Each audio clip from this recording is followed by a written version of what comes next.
Jesus के वचन को दोहरा रहा है। जीसस बोलते थे तो पहली बात अपने शिष्यों को कहते थे, अगर कान हो तो सुनो, आंखें हो तो देखो, समझ हो तो समझ लो। या कभी कहते कि जिनके पास आंखें हो वो देख लें, जिनके पास कान हो वो सुन लें। जो भी सुनने वाले थे सभी के पास कान थे, जो भी सामने बैठे थे सभी के पास आंखें थी। जीसस का क्या प्रयोजन होगा? तुम भी मेरे सामने बैठे हो, कान है तुम्हारे पास, आंखें हैं तुम्हारे पास, लेकिन तुम जो देखते हो वो वही नहीं है जो है, और तुम जो सुनते हो वो वही नहीं है जो कहा गया। तुम्हारी वासना तुम्हारी दृष्टि में मिश्रित हो जाती, तुम्हारे विचार तुम्हारे श्रवण के साथ घुल मिल जाते, तुम सभी कुछ अशुद्ध कर लेते हो। बहुत प्रसिद्ध फकीर हुआ यहूदी बालसेम। बालसेम के शिष्य जो भी बालसेम बोलता था लिखते थे। बालसेम अक्सर उनसे कहता कि लिख लो जो मैंने कहा ही नहीं, और ये भी लिख लेना कि तुम वही लिख रहे हो जो मैंने कहा नहीं। बालसेम को समझा भी तो नहीं जा सकता, क्योंकि समझ शब्दों से नहीं आती, तुम्हारे अनुभव से आती। तुम वही तो सुनोगे जो तुम सुन सकते हो। एक दिन ऐसा हुआ कि बालसेम बोलता ही गया, सुनने वाले थक गए, और थोड़ी ही देर में सुनने वालों के हाथ से सब सूत्र खो गए। ये समझ में ही ना आया कि वो क्या बोलता है, कहां बोल रहा है, क्यों बोल रहा है। फिर धीरे धीरे लोगों के काम का समय हो गया, मंदिर खाली होने लगा, लोगों की दुकानें खुलने का वक्त आ गया, ऑफिस दफ्तर लोग भागे। आखिर में बालसेम अकेला रह गया। जब आखिरी आदमी जा रहा था उसने कहा कि रुक, क्यों मेरी जान लेगा?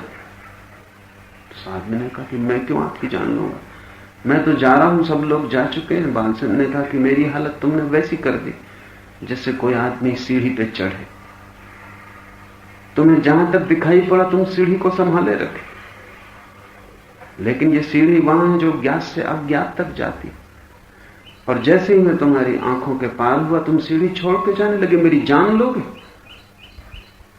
मैं तो चढ़ गया अज्ञात पर और तुम सब भागे जा रहे हो, सीढ़ी संभालने वाला तक कोई नहीं। तो तू जब तक रुका था तो मैंने सोचा कम से कम एक तो मौजूद जो सीढ़ी को संभाले रखेगा। तब तक मैं कुछ ना बोला, कम से कम मुझे नीचे तो उतर आने दे। बुद्ध जहां से बोलते वो सीढ़ी का वो हिस्सा है जो अज्ञात से टिका है। तुम जहां खड़े हो वो सीढ़ी का वो हिस्सा है जो ज्ञात की पृथ्वी से टिका है। तुम्हारे बीच संवाद तो होना असंभव है। बुद्ध जो कहेंगे तुम वो न समझ पाओगे, तुम जो समझोगे वो बुद्ध ने कभी कहा नहीं। इसलिए महावीर या बुद्ध के पास जब भी कोई आता तो वो कहते, इसके पहले कि मैं बोलूं तू सुनने की कला सीख ले। मेरे बोलने से कुछ सार नहीं है, क्योंकि मैं जो भी कहूंगा वो गलत समझा जाएगा, और गलत समझा गया ज्ञान अज्ञान से भी ज्यादा खतरनाक है। अज्ञानी तो विनम्र होता है, भयभीत होता है, डरता है, सोचता है कि मुझे कुछ पता नहीं, लेकिन अर्धज्ञानी अहंकार से भर जाता है और उसे लगता है मुझे पता है, और एक दफा जिसे ख्याल हो गया मुझे पता है और पता नहीं है, उसका भटकना सुनिश्चित है। इस बात को हम ठीक से समझ लें। सम्यक श्रवण का, राइट लिसनिंग का क्या अर्थ होगा? सम्यक श्रवण का अर्थ होगा जब कोई बोलता हो तब तुम सिर्फ सुनो, तब तुम सोचो मत, क्योंकि तुमने सोचा कि एक धुआं खड़ा हो गया, तुमने सोचा कि तुम्हारे विचार मिश्रित होने लगे, तुमने सोचा कि तुम्हारा मन खिचड़ी की भांति हो गया, तुमने सोचा कि तुम सुनोगे कैसे। मन एक साथ एक ही काम कर सकता है, मन की क्षमता दो काम एक साथ करने की नहीं।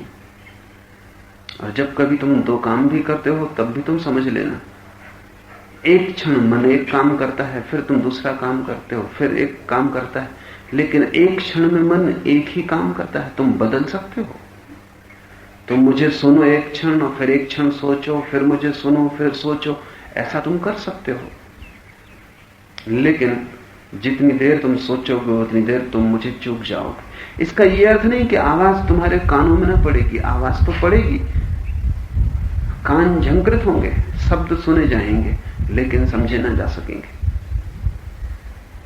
तुम्हारे घर में आग लग गई हो, रास्ते पर कोई गीत गा रहा हो, क्या तुम वो गीत सुन सकोगे? गीत सुनाई तो पड़ेगा, लेकिन तुम न सुन सकोगे, तुम वहां मौजूद नहीं। तुम्हारे घर में आग लगी, तुम चिंता से भरे हो, तुम्हारे मन में लपटें उठ रही, भविष्य अतीत सब सामने खड़ा हो गया, अब क्या होगा? तुम भयातुर हो, तुम पत्ते की तरह कप रहे हो तूफान में। तुम गीत सुन सकोगे? गीत कान पर पड़ेगा, आवाज तो टकराएगी, ध्वनि तो सुनी जाएगी, लेकिन अगर बाद में कोई तुमसे पूछेगा कि कौन सा गीत गाया गया था, तो तुम कहोगे कैसा गीत, किसने गाया? घर में आग लग गई हो और तुम भागे जा रहे हो, रास्ते पर लोग नमस्कार करेंगे, क्या तुम उनकी नमस्कार सुन सकोगे? यह भी हो सकता है कि तुम जवाब भी दो, फिर भी तुमने सुना नहीं। यह भी हो सकता है कि हाथ यंत्रवत उठे और नमस्कार का उत्तर दे दे। आदत के कारण एक ऑटोमेटिक यंत्रवत तुम व्यवहार कर लो, लेकिन नमस्कार न तो तुमने सुनी, न तुमने जवाब दिया। तुम सोए हुए थे, तुम वहां थे ही नहीं। सम्यक श्रवण का अर्थ होगा जब बोला जाए तो तुम चुप रहो, तुम्हारे भीतर की जो अंतर्वार्ता है वो मौन हो जाए, तुम्हारे भीतर कोई तरंगें ना चलती हो, तब तुम्हारा सुनना शुद्ध होगा। तभी बुद्ध कहेंगे, ज़ैन फकीर कहेंगे कि तुमने सुना, तुमने कानों का उपयोग किया। तुम जब देखते हो तब तुम देखते ही नहीं हो, तुम जो देखते हो उसके ऊपर प्रक्षेप भी करते हो, प्रोजेक्ट भी करते हो। रास्ते से एक सुंदर स्त्री गुजरती, तुमने देखा, तुम कहते हो सुंदर है, लेकिन सौंदर्य तो तुम्हारी वासना में होगा कहीं। शरीर न तो सुंदर होते हैं और न कुरूप। जब वासना मन में भरी होती तो आंखों से वासना जाती, शरीर पर पड़ती, शरीर सुंदर हो जाते। कुरूप से कुरूप स्त्री भी किसी क्षणों में सुंदर हो सकती है अगर मन वासना से भरा हो। मैंने सुना है कि एक सेनापति युद्ध के मैदान पर अपने सैनिकों के साथ एक प्रयोग कर रहा था, और वो प्रयोग ये था कि वो उन्हें अत्यंत कुरूप स्त्रियों के नग्न चित्र देखने को देता था। लोग हाथ में उठाते और पटक देते, चित्र कुरूप ही नहीं थे, बीभत्स से, देख के मन गिलानी से भर जाए। उसके एक मित्र ने पूछा, ये तुम क्या कर रहे हो? उसने कहा कि ये चित्र कुछ दिन देखने के बाद जब युद्ध के मैदान पर सैनिक घर से लौटता है तो पटक देता है, देखता नहीं, लेकिन महीने 15 दिन में इन चित्रों में भी सौंदर्य दिखाई पड़ने लगता है।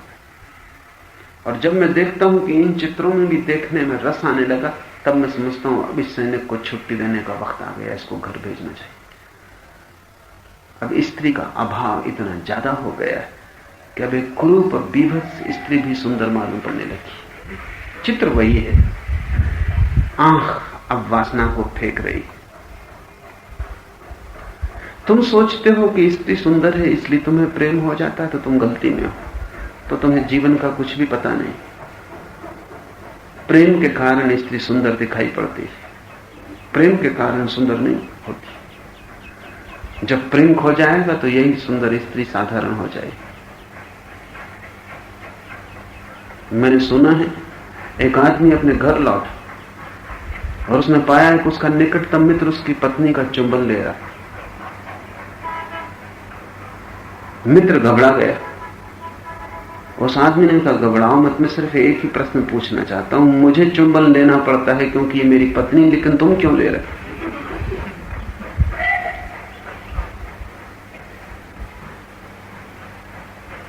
तुम पर कौन सा कर्तव्य आ पड़ा है?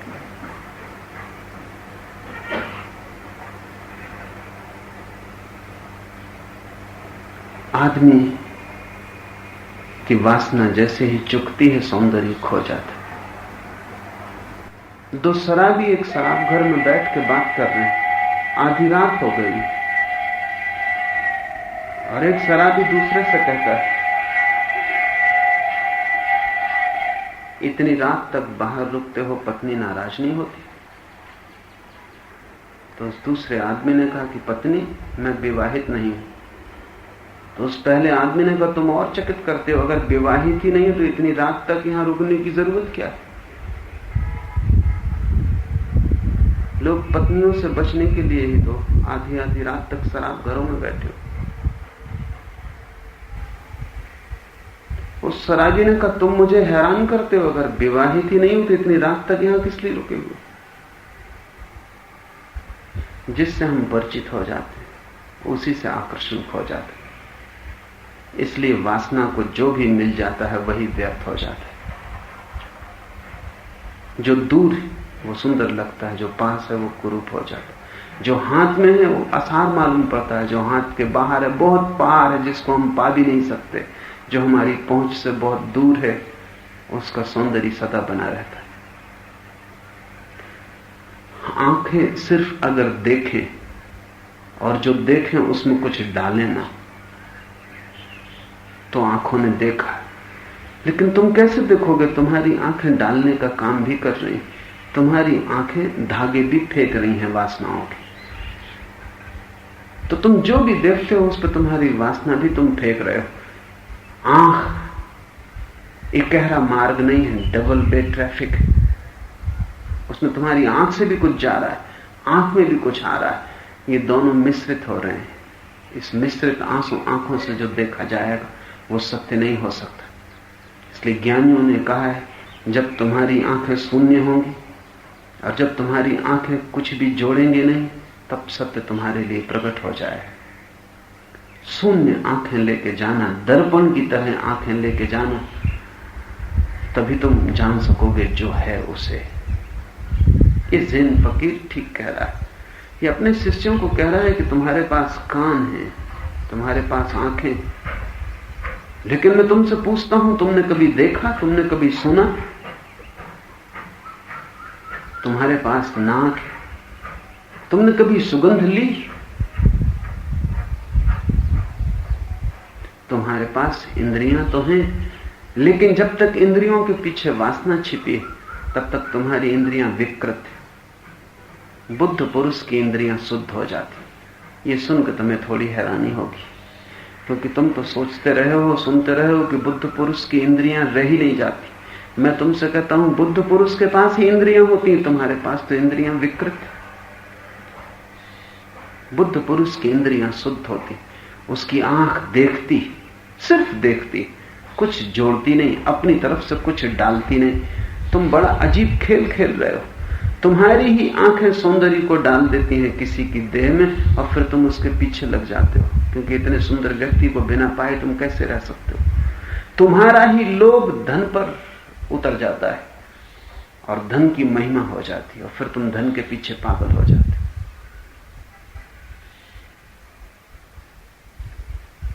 तुम ही डालते हो और तुम ही फिर पागल हो जाते हो। तुम ही एक खेल रचते हो अपने चारों तरफ और फिर उसमें दीवाने हो उठते हो।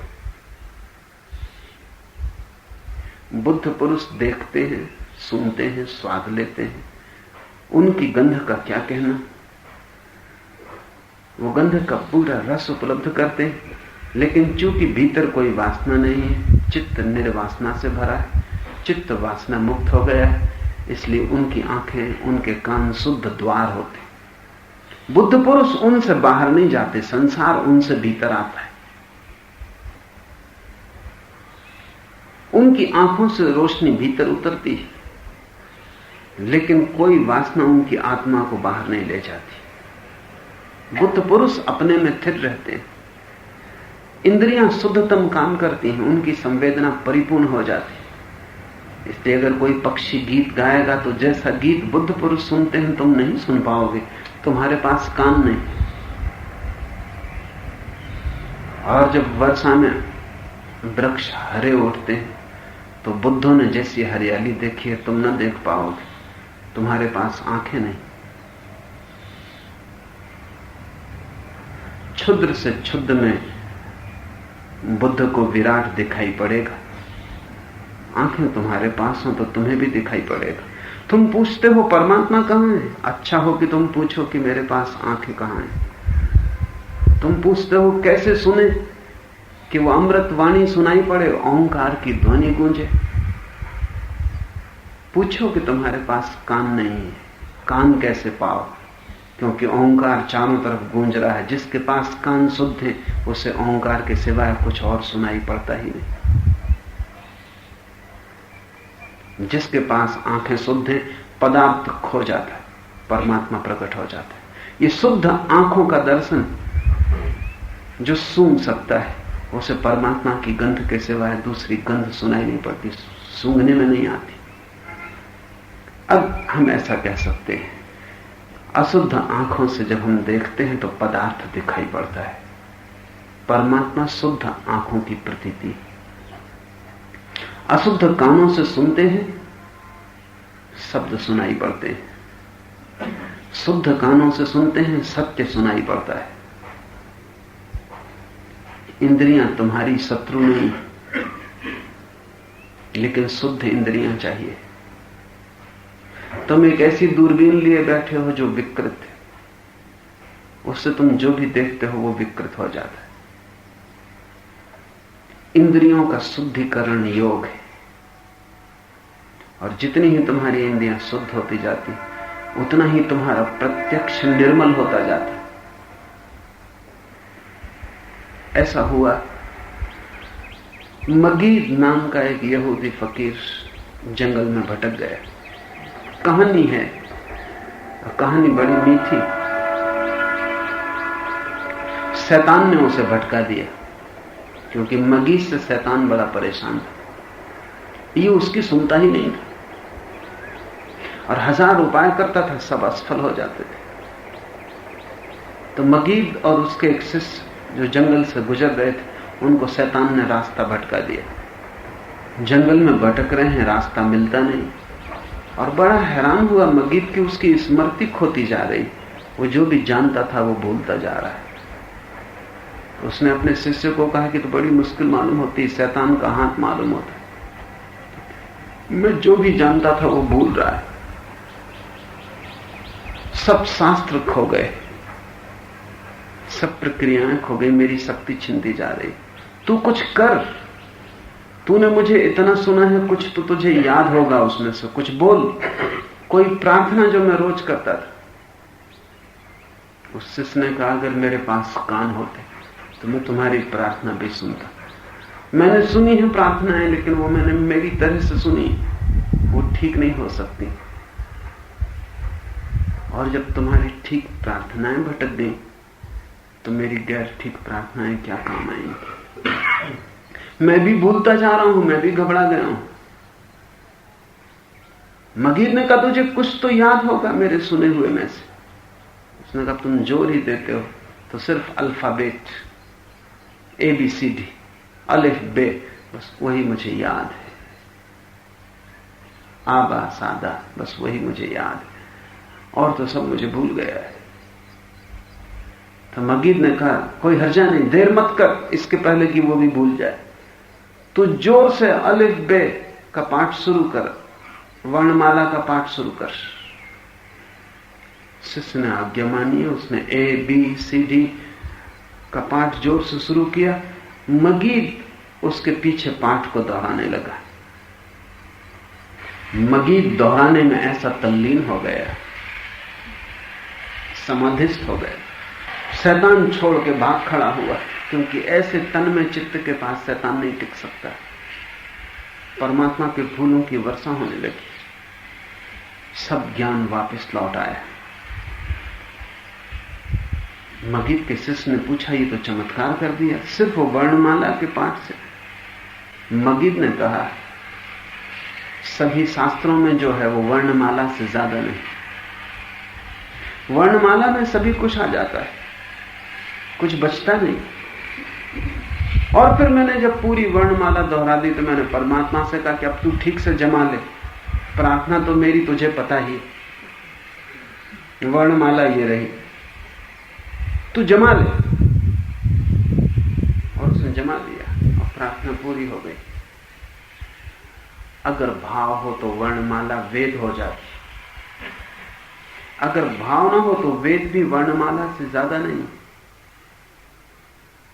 अगर निर्विचार चित्त हो तो मंत्रों की जरूरत नहीं। निर्विचार चित्र में आबा सा का पाठ भी कर लिया जाए तो मंत्र हो जाता, और विचार से भरे चित्त में तुम कितने ही मंत्र दोहराओ वे सब व्यर्थ हो जाते। तुम कितना ही ओंकार का पाठ करो, ओम ओम दोहराओ, ये सब ऊपर ऊपर है, भीतर तुम्हारी वासनाएं दौड़ रही और तुम्हारी वासनाएं तुम्हारे ओम को विकृत कर रही। उनका धुआं घना है, वहां ओम की ज्योति जल नहीं सकती। इस गुरु ने ठीक कहा अपने शिष्यों को कि तुम्हारे पास कान तो दिखाई पड़ते हैं लेकिन है नहीं, तुम्हारे पास आंखें तो दिखाई पड़ती हैं लेकिन है नहीं। और फिर उसने एक बहुत अजीब सवाल पूछा, और उसने कहा कि अगर तुम्हारे पास न कान है, न आंख है, न नाक है, तो मैं तुमसे पूछता हूं ये गंध, ये रूप, ये रंग कहां से पैदा हो रहा है? कहानी यही पूरी हो जाती। बड़ा गहरा सवाल उसने उठाया। ये संसार जो तुम्हें दिखाई पड़ रहा है, अगर तुम्हारे पास देखने के यंत्र ही नहीं है, ये संसार कहां से पैदा हो रहा है? तुम भी देख तो रहे हो कि वृक्ष हरा है, तुम भी देखते रहे हो कि फूल में गंध है और रंग है। अगर तुम्हारी आंखें और कान और तुम्हारी इंद्रियां सब बंद पड़ी हैं, विकृत पड़ी हैं, तो ये इतना बड़ा संसार कैसे पैदा हो रहा है? ज्ञानी कहते हैं कि ये संसार तुम्हारी वासना से पैदा हो रहा है। इसलिए शंकर इसे माया कहते हैं। माया का अर्थ है स्वप्नवत है, तुमने पैदा किया है। तुम वो नहीं देख रहे हो जो है, तुम वही देख रहे हो जो तुम चाहते हो। ये तुम्हारी चाह का फैलाव है। जिस दिन तुम्हारी चाह समाप्त हो जाएगी, उस दिन तुम उसे देखोगे जो है, और जो है वो बड़ा अलग है। यहां वृक्ष नहीं है, यहां परमात्मा ही फूलों में खिल रहा है। यहां आकाश में बादल नहीं भटक रहे हैं, यहां परमात्मा ही आकाश में भटक रहा है। यहां कंकड़ पत्थर नहीं पड़े हैं, यहां परमात्मा की प्रतिमाएं ही हैं। लेकिन जिस दिन तुम चाह का फैलाव ना करोगे, तुम्हारा प्रोजेक्शन ना होगा। फिल्म गृह में तुमने प्रोजेक्टर देखा है, प्रोजेक्टर पीछे लगा होता है, उसकी तरफ तो तुम देखते भी नहीं। पर्दे पे आंख लगी होती और पर्दे पे कुछ भी नहीं होता, धूप छाया का खेल होता है। असली चीज तो प्रोजेक्टर है। वो पीछे से चित्र फेंक रहा है, पर्दे पे चित्र बन रहे हैं, पर्दा खाली लेकिन चित्रों से ढक जाता है। तुम्हारा मन तो पर्दे से ज्यादा नहीं है, और तुम्हारी वासना प्रक्षेपण कर रही है। तुम्हारी वासना तुम्हें जो दिखाना चाहती है वो तुम्हें दिखाई पड़ रहा है। इसलिए अगर तुम बहुत वासना से भर जाओ कृष्ण की, तो कृष्ण भी तुम्हें दिखाई पड़ने लगेंगे। लेकिन तुम ये मत सोचना कि कृष्ण तुम्हें मिल गए। ये कृष्ण भी उसी माया का हिस्सा है। तुमने इतना चाहा कि वो दिखाई पड़ने लगे। तुम्हारी चाह ने उन्हें पैदा कर लिया। जीसस के भक्त को जीसस दिखाई पड़ जाते, कृष्ण कभी दिखाई नहीं पड़ते। कृष्ण के भक्त को कृष्ण दिखाई पड़ते हैं, राम दिखाई नहीं पड़ते। बुद्ध के भक्त को बुद्ध दिखाई पड़ते हैं, कृष्ण और जीसस का कोई पता नहीं चलता। क्या हो रहा है? ये अनुभूति नहीं है, ये प्रक्षेपण है। कृष्ण का भक्त अपनी सारी चाह को एकाग्र करके कृष्ण की मांग कर रहा है। अगर तुम मांगे ही चले जाओ, भूखे प्यासे दिन और रात, न सो न चैन लो, तुम अपने सारे मन में एक ही गूंज से भर जाओ, कृष्ण कृष्ण कृष्ण, आज नहीं कल, कितनी देर लगेगी? तुमने इतना बड़ा संसार पैदा कर लिया, तुम छोटे से कृष्ण को भी पैदा कर लोगे। तुम उनसे बातें करोगे, खेलोगे, और ऐसा नहीं कि तुम ही बोलोगे, तुम्हारे कृष्ण तुम्हें उत्तर भी देंगे, लेकिन तुम ही वो मोनोलॉग है। तुम एकालाप कर रहे हो, कोई वहां कृष्ण बोलने वाला नहीं, तुम दोनों तरफ से जवाब दे रहे हो। मन की क्षमता अद्भुत है। मन माया को निर्मित कर लेता है। इस बात को ख्याल से समझ लो जब तक तुम्हारी चाह है तब तक तुम सत्य को न जान सकोगे, तब तक तुम जो भी जानोगे वो माया है। इसलिए परमात्मा की चाह नहीं की जा सकती, और जो परमात्मा को चाहता है वो भटक जाता है। परमात्मा को तो तब जाना जाता है जब तुम्हारी कोई चाह नहीं बचती। इसलिए बुद्ध जैसे ज्ञानियों ने इनकार ही कर दिया, कह दिया कि कोई परमात्मा नहीं है, कोई कृष्ण नहीं है, कोई राम नहीं है, बचो इनसे। तुम एक ही काम करो सिर्फ कि तुम अपनी चाह को काट डालो, फिर जो है वो प्रकट हो जाएगा। तुम उसे नाम मत दो, अन्यथा तुम्हारी कल्पना उस नाम को पकड़ लेगी और तुम खेल में लग जाओगे। रात तुम सपना देखते हो तब सपने में सब सपना सच ही मालूम पड़ता है। कभी सपने में ख्याल आता है कि ये सपना है। अगर कृष्ण के भक्त को और राम के भक्त को एक ही कमरे में बंद कर दो तो रात कृष्ण का भक्त बांसुरी को बजते हुए सुनेगा, राम का भक्त बिल्कुल नहीं सुनेगा। राम का भक्त देखेगा धनुर्धारी राम खड़े रात भर पहरा दे रहे हैं, कृष्ण के भक्त को इनका पता ही नहीं चलेगा, और पता चल जाए तो इनको निकाल बाहर करेगा कि यहां कमरे में तुम क्या कर रहे हो।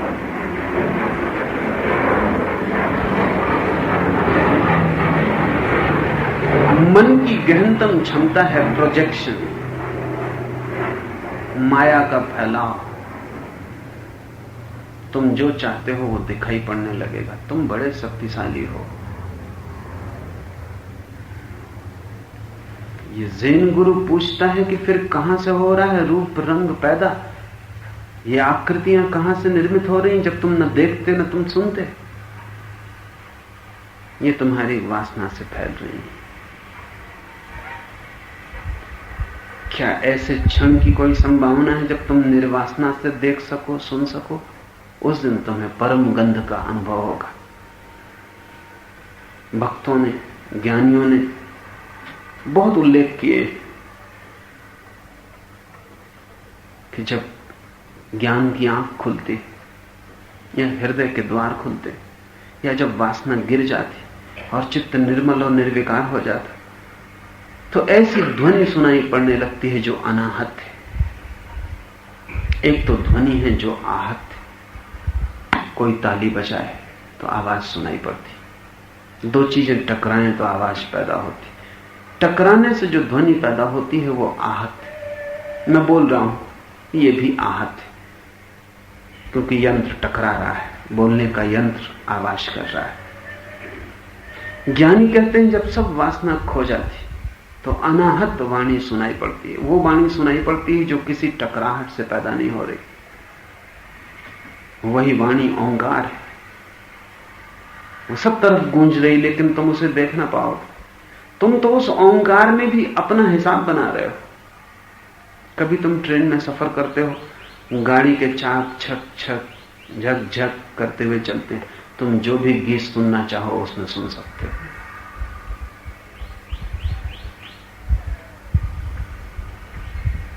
यह हो सकता है कि राम का भक्त वहां बैठा हुआ उस छक छक में राम राम राम राम सुनने लगे, और उसके बगल में बैठा हुआ मुसलमान अल्लाहू अल्लाहू सुनने लगे। तुम कोशिश करना, तुम दोनों सुनने की कोशिश करना। जैसी तुम कोशिश करोगे उसी ध्वनि में अल्लाहू बैठ जाएगा, उसी ध्वनि में राम बैठ जाएगा। तुम वही सुन लोगे जो तुम सुनना चाहते हो। मनोवैज्ञानिक इसे गेस्टाल्ट कहते हैं। आकाश में तुम देखते हो, तुम्हें गणेश जी दिखाई पड़ सकते हैं बदलियों में, अगर तुम गणेश के भक्त हो तुम आकार चुन लोगे। दूसरा जो गणेश का भक्त नहीं, उसे समझ में नहीं आएगा कि कैसे गणेश जी, कहां के गणेश जी, उसे कुछ और दिखाई पड़ेगा। अगर कोई कामातुर व्यक्ति है तो उसे कुछ काम वासना के चित्र आकाश में दिखाई पड़ जाएंगे। ये तो निराकार है। आकार तुम इसमें बनाते हो, और आकार तुम्हारी वासना से बनता है। और जब तक तुम्हारी वासना ही मुक्त शून्य ना हो जाए तब तक निराकार प्रकट ना होगा। तब तुम्हें न राम दिखाई पड़ेंगे न कृष्ण, तब तुम्हें वह दिखाई पड़ेगा जो है। उसी को हमने ब्रह्म कहा है। इसलिए ब्रह्म की कोई आकृति नहीं। राम की आकृति, कृष्ण की आकृति, ब्रह्म की कोई आकृति नहीं। वो निराकार है, उसकी कोई प्रतिमा नहीं बनती, कोई बनाई नहीं जा सकती। वो तो उसी दिन प्रकट होगा जब सब प्रतिमाएं गिर जाएंगी। तुम सभी प्रतिमाओं को छोड़ दोगे, तब अप्रतिम, तब निराकार प्रकट होगा। दो उपाय हैं इस जगत में जीने के। एक उपाय तो है वासनाओं को फैलाना, वो संसारी का उपाय है, और एक है वासनाओं को निर्जरा करनी, वो सन्यासी का उपाय है। सन्यासी उसको देखने की कोशिश में लगा है जो है, वो अपनी तरफ से कुछ जोड़ना नहीं चाहता, और संसारी वही देखने में लगा है जो वो चाहता है, वो वही नहीं देखना चाहता जो है। तुम्हारे घर बच्चा पैदा हो तो संसारी देखता है कि परम जीवन का जन्म हुआ, और सन्यासी देखेगा तो उसे दिखाई पड़ेगा ये मौत पैदा हुई, क्योंकि जो पैदा हुआ वो मरेगा।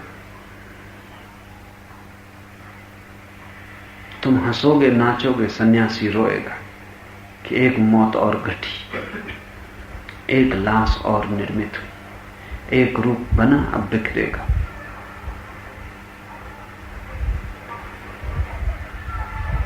तुम्हें यश मिलेगा अगर तुम संसारी हो, तो तुम सोच भी नहीं सकते कि यश कभी खोएगा। अगर तुम सन्यासी हो तो तुम देखोगे कि ये यश लहर का चढ़ाव जल्दी ही उतार दिया जाएगा। इस जगत में जो चीजें भी चढ़ती हैं वे उतरती हैं, और जिसने सिंहासन खोजा वो आज नहीं कल जमीन पर गिरेगा।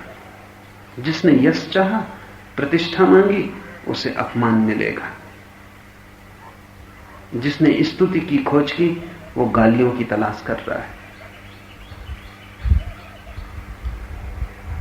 तुम जो मांग रहे हो उससे विपरीत जल्दी ही घटेगा, क्योंकि वासनाएं सभी द्वंद्वग्रस्त है, अपने विपरीत को अपने साथ ले आती।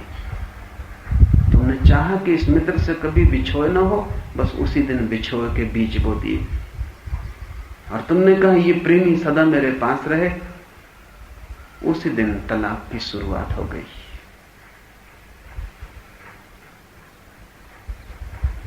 मुल्ला नसरुद्दीन से कोई पूछ रहा था कि तुम जीवन के बड़े अनुभवी हो, तलाक रोज बढ़ते जाते हैं, क्या तुम इसका कोई कारण बता सकते हो?